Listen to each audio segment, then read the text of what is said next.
who's ready to lose their minds? Because that's what this movie has done and is continuing to do to a lot of people.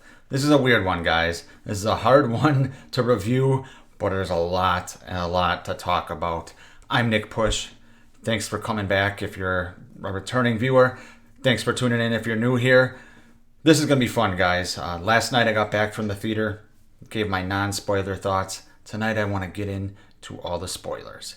I got a lot more planned in the coming days, including a bunch of ranking videos and things like that. So make sure you hit that subscribe button so you can check it all out. But tonight, I want to talk spoilers, spoilers, spoilers. Holy shit, guys. Wow. If you like horror, hit that notification bell, smash that like button, and push that subscribe button now.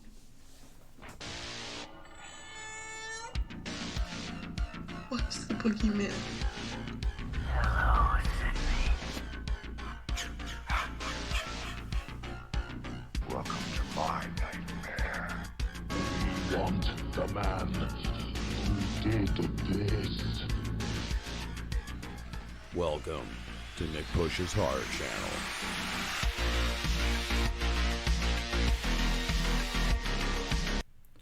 So right off the bat, guys, I don't typically review movies on this channel. I'm more of kind of a discussion guy. But when a big movie like this comes out, or Halloween Kills last year, or I see a movie that I feel like talking about in this type of manner, I like to do it. So this might be a little bit jumbled, but I'm going to give you guys my thoughts. Going to tell you what I liked, what I was mixed on, and what I didn't like about this movie. And holy shit, guys, there's a lot here. I made a bunch of bullet points, and it's just kind of going to be me free-flowing, talking about the movie. Right off the bat, though, if you like this movie, I understand. If you fucking hate this movie, I understand. In my non-spoiler review last night, I said I think people might be burning their Myers masks like people do when when their favorite sports player leaves their team. That's how divisive this movie is going to be and is. So I get it, guys. There's a lot of things I like about this movie. There's a lot of things I don't like about this movie. But overall, guys, I enjoyed the hell out of this movie. And I said this last night. I can't believe I'm saying it. I can't believe that me, of all people, who's gone nuts about certain things before, you know what I'm talking about, actually had a great time watching this movie, and I actually liked it. I'm blown away. I don't believe it myself. I really, really don't. But sometimes, things happen and you're lost in the story. And I'm going to get into the things I liked and disliked and things like that in a second. But I just want to talk about, my experience in the theater was great. I was all in, which I'll get into. So yeah, like I said, though, if you don't like this, if you think this is an abomination and you're never going to watch this movie again, fine. I get it. I get it. So we don't need to hate on each other in the comments. If people are posting positive shit, don't attack them. If people are posting negative shit, don't attack them.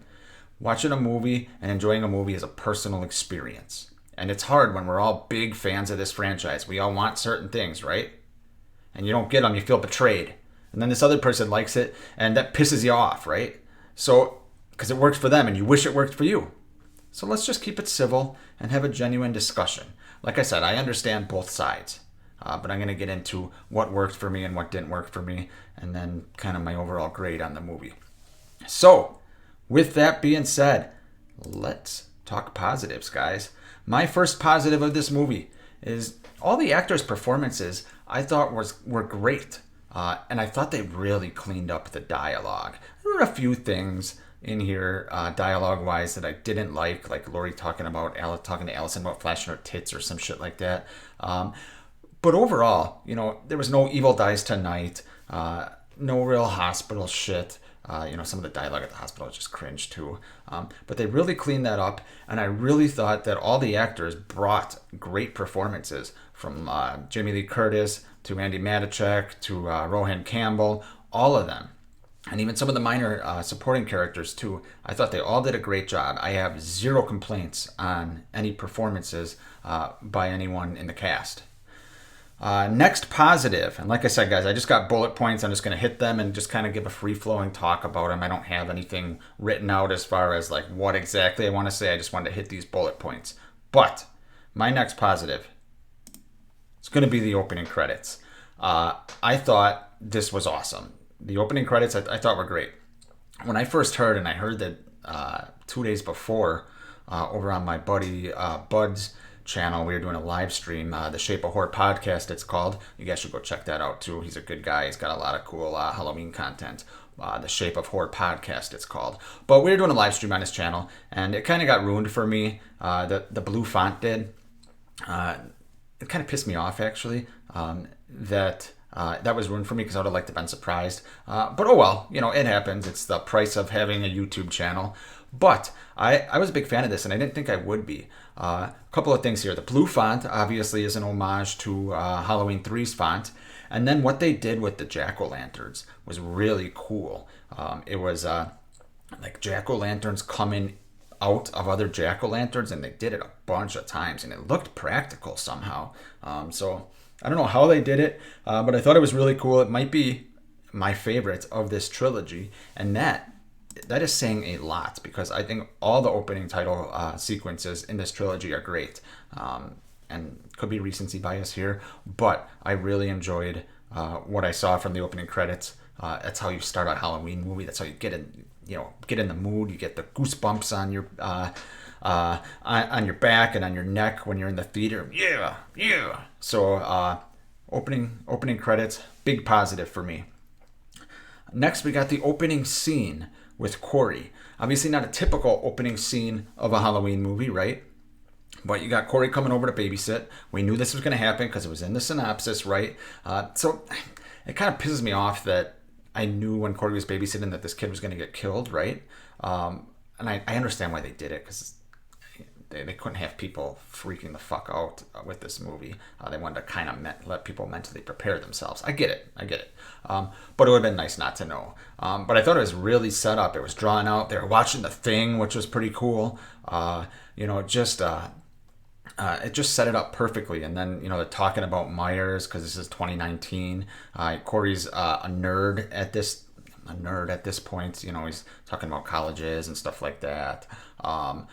But this kid's a little shit, by the way. But the kid kind of plays a prank on Corey where he's gone and, there's a knife missing. And then he's pretending he's upstairs in the attic and it's a rich person's house. And he ends up locking Corey in the attic, and Corey's, trying to get out, and the kid's standing up there, and Corey kicks the door open, the kid goes flying off right in front of his fucking parents, and just splat, like 3 or 4 stories. It was fucking good. And you really felt for Corey here because he didn't mean to. The kid was being a shit. Doesn't mean he deserved to die, but kid was being a little shit, right? It was just a fucking accident. A complete accident. And it was a unique way to start this movie, and I really dug the way they did that. I thought it was cool. So opening scene is a big positive for me. My next positive, the character of Laurie Strode.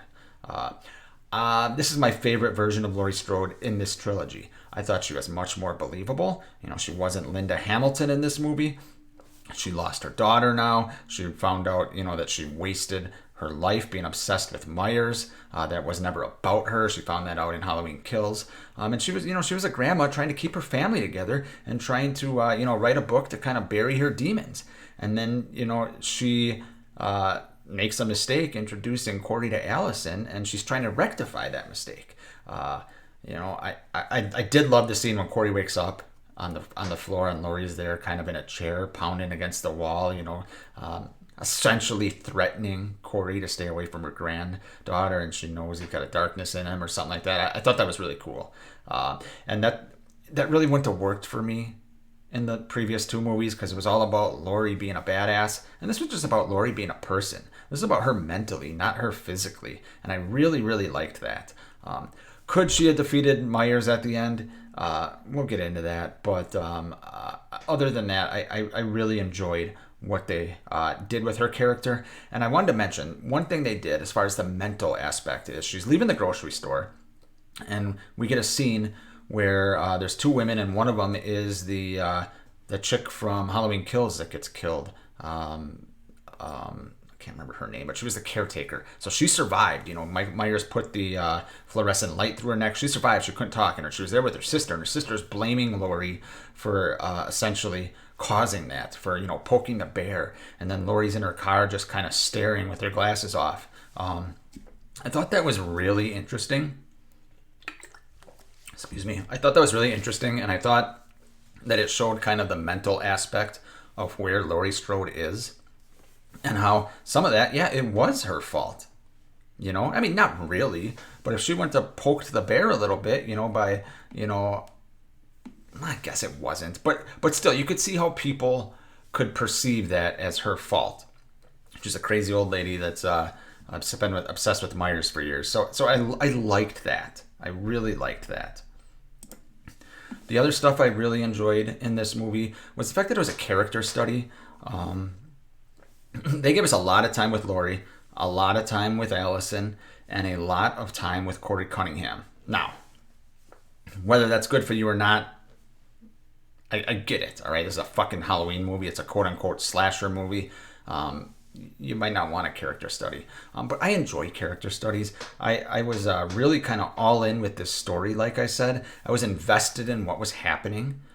Even, you know, the fact that we meet this guy, Corey, which don't worry, we'll talk about him. He's the main character in this movie. But we meet this guy, and we're invested in his journey. I was invested in what Laurie and Allison's relationship was like, especially after Allison's mom died. You know, things like that. I was invested in their study as a their studies as characters. I really enjoyed that. I liked the fact that it slowed it down after Halloween Kills, and we knew that was going to happen, right? But seeing it transpire on screen, I really enjoyed. The other thing I enjoyed was there was some subtle, tiny, I guess it wasn't subtle, but some references to the OG. You had a bunch of little flashbacks, you know, flashback kind of cuts in of, you know, Laurie in the closet and things like that from the OG. That was cool. And then she also had a picture of Annie and Linda. I don't know where that was. It might have been in her kitchen, or maybe it was in her office. But either way, she had a picture, and I thought that was a nice touch. You know, we didn't have to mention them, but just show them. You know, remind the audience. So I thought that was a very nice touch, especially, you know, for the last movie in this story. Can't say this franchise, right? But in this story. And the final thing I'm going to touch on for my positives is I thought the residents of Haddonfield were much more believable in this iteration of the trilogy. Obviously, you know, last time we saw them, that everyone was going nuts and turning into a mob. And I get what they were going with that. Didn't land for me, but I understood it. This time it's much more subdued, obviously, because 4 years have passed, but there's this ominous threat still of Myers there in Haddonfield. You know, things have happened, like the Corey incident happened, and, you know, everyone kind of assumes the town is cursed. They don't say that, but it's kind of implied. Anytime something bad happens, you know, they're just reminded of Myers, you know, that Myers is still out there. Is it him? You know, they even have a cop two cops talking when someone's murdered, you know, and it's like, it's him, and cop goes, Myers doesn't use guns or something like that. So I like that Myers is still a part of Haddonfield, and the Haddonfield residents just seem a lot more believable to me. They're not just like playing things up with that. So I really liked the what they did with the residents of Haddonfield. So let's get into the mixed aspect. First mixed aspect for me, stalking, and pretty much the lack thereof. When I heard this was going to be a smaller scale story, I was excited. Okay, after Halloween Kills, I was excited. I wanted and assumed we were going to get a lot more stalking scenes. We didn't really get that very much in this movie, and that, I feel like that was a very big missed opportunity. Give us one scene, you know, like a Myers watching Annie, right? Give us one of that, even if it's fucking Corey. You know, give us a stalking scene. You're fleshing out all these characters, you're doing all these things, and I wish we could have got a stalking scene. So I'm mixed in the fact that we got a little more character study, but a lot less stalking, and I was hoping we were going to get some stalking when I found out it was a more contained story. The next mixed is Allison. I was very mixed on her. I understand what they were going for. A lot has happened in the last 4 years, right? She lost her parents. She's living with her grandma now. She was in high school last movie. Now she is, essentially 21, 22 years old, right? And she was a little darker, but she didn't really go full dark until she met our main character, which we'll talk about in a moment here. But I felt like they could have fleshed out some of the why, I just feel like it was a missed opportunity that they could have really fleshed out the why and given us a more of a character study into why she was drawn to Corey. I feel like they implied, that she was kind of drawn to his darkness and drawn that he was a victim like she is. But it didn't really land all the way. And the fact that she, they showed all these boyfriends she had, like the cop and things like that. And then, her boss being an asshole to her, it just didn't really land for me. I like the fact that she was a nurse, though. I thought that was cool seeing her work. But she's fine. And then she meets Corey, and she's kind of, right away she's almost like infatuated and in love with him. And I get that happens. I understand that, but I would have liked to see more from her. Next mixed aspect is the character of Lindsay Wallace. Didn't really have much to do, and I expected that. But I thought she was utilized decently, actually. It would have been cool if she had a run-in with, Myers or Corey. But she essentially is just, she's in Laurie and Allison's life. She's, obviously you can tell from this picture, she's into the tarot cards. And, I think she works at that bar. But she was fine. Like I said, she's mixed because I feel like it would have been cool to see her have a scene similar to Halloween Kills, even though it's not that kind of movie. But the fact that she was in multiple scenes and not just one scene, I liked. She introduced Laurie to the father of Corey Cunningham. That gives some good exposition there. So yeah, I'm mixed on what they did with Lindsay Wallace. Other mixed aspect, our main character in this movie. There are so many things that they did with him that I absolutely loved. Okay? Absolutely loved. I'm a big fan of his character, believe it or not. I can't believe I'm saying that, guys. He was like the main character in this movie. It's crazy. It's absolutely crazy to me. So that's why when I say that I understand why people are going to hate this, like, I get it. But for some reason, it just worked for me. I was invested in his story. I liked how he started out, college boy, and then all of a sudden that changes him. The incident, the babysitting incident changes him, and all of a sudden, he's working at a junkyard. Nothing wrong with that, but it shows that his plans changed after that. He's essentially getting bullied. Laurie kind of takes him under her wing, introduces him to Allison. I liked all that, and then he kind of gets pushed too far, and then he has the run-in with Myers. That was fine. I was still invested in his journey, even as he was kind of turning evil, for lack of a better term. I was still all in, guys, all in. Completely, this was going to be in the positive category, believe it or not. I liked what Rohan Campbell did with the character. I liked the way we saw his slow descent into this. I liked all that, but I did not like the way they ended his character. I didn't like how Laurie shot him, and then he basically stabs himself in the neck, just to have Allison see it and blame Laurie and make it look like it's Laurie. Like, if I can't have her, no one can. I didn't like the way they ended his character. I thought the payoff didn't land for me. But other than that, guys, I'm actually a big fan of this character. I'm excited to watch it again and see if I have the same thoughts. So Corey Cunningham, it's mostly positive, but the fact that, I didn't like where they ended his character made me have to put it in the mixed. A couple more mixed things. Speaking of Corey, after Corey has his run-in with Myers, he's changed, right? He has his run-in with Myers and he kills that homeless guy, right? So there's this great scene where Laurie hears his motorcycle pop up hears it coming up to the house, right? And she looks outside, and Corey's standing there looking at her, and he's right next to a hedge bush. Very fucking cool. Very fucking cool. So she goes outside and talks to him. He's there to meet Allison, and she's looking at him strange. So she essentially sees what she saw in Myers' eyes. On one hand, I get it. It helped move the plot. But on the other hand, I don't buy it. I don't buy that she'd just do that. And I know they had the exposition with the kid's father that Corey accidentally killed, like I mentioned earlier, where he saw the same thing, essentially saying that wasn't the same kid when he looked in his eyes. But I just don't buy that Laurie would just look at him and all of a sudden, whoa, like it didn't completely land for me, even though that scene with him by the hedge bush was fucking cool as hell. And lastly, mixed, guys. I'm mixed that this is the final movie in the franchise, and this is what they did with it. On one hand, definitive ending, right, of the Myers character. Don't worry, we're going to talk about him when I get to my next section. But it's a definitive ending. You know, he ain't coming back from that, right?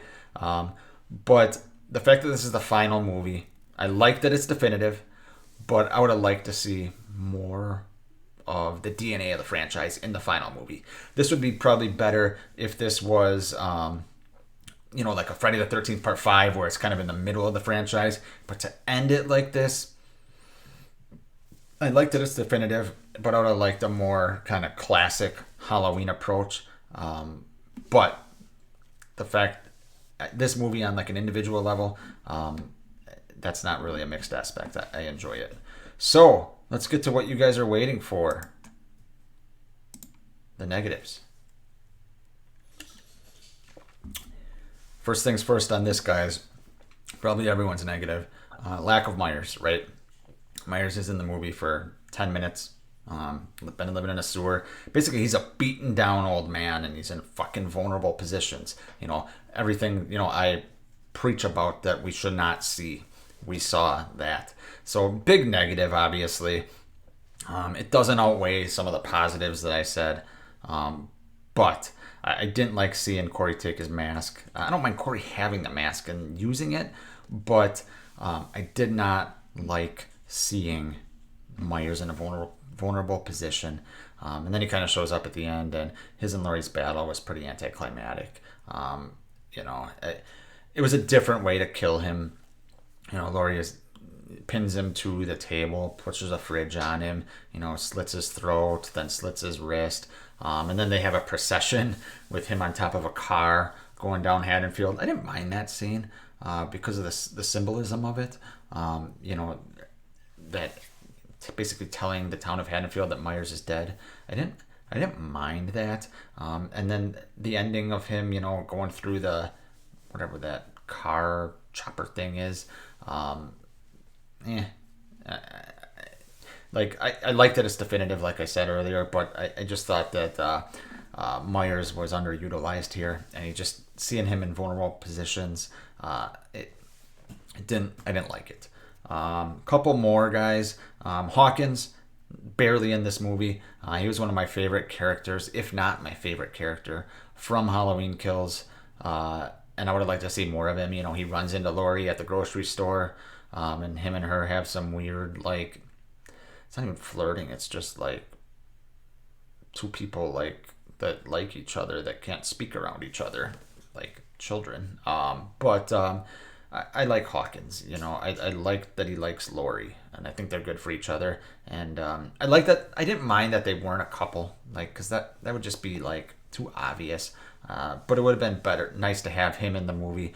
Him talking to the cops, saying, this is going on, because murders were happening for days here, or at least weird shit was happening for days in the lead up to Halloween night. So it would have been nice to see Hawkins involved a little more.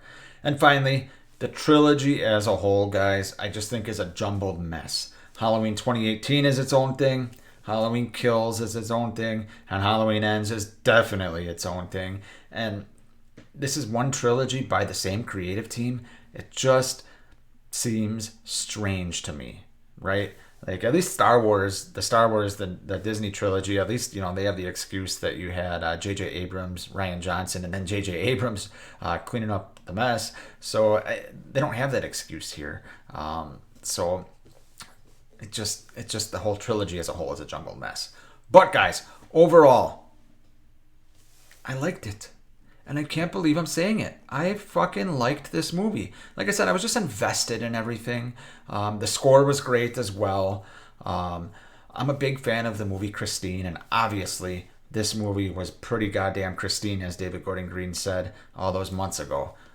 Everything, we heard about this movie was true, essentially. Ended up coming true for the most part, right? There's a radio tower involved. It was very Christine. Corey's a copycat killer, etc., etc., etc.